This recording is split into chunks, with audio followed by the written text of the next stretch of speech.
Union Minister Piyush Goyal today said that the youth of India should endeavour to make India a developed nation during the Amrit Kaal. He was speaking at the inaugural of the Public Systems Lab in the Mechanical Engineering Department of IIT, Delhi.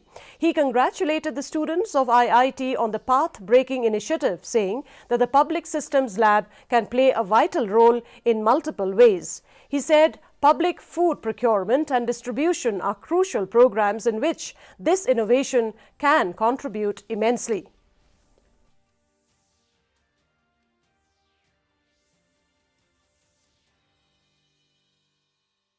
Imbibe in ourselves.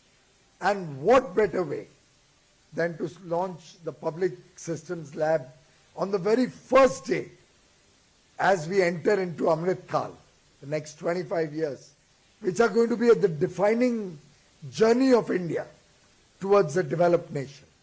And truly wonderful that we can start our Amrit Kaal with this innovative idea. And I have the privilege of visiting probably one of the country's finest institutions, which makes all of us Indians proud.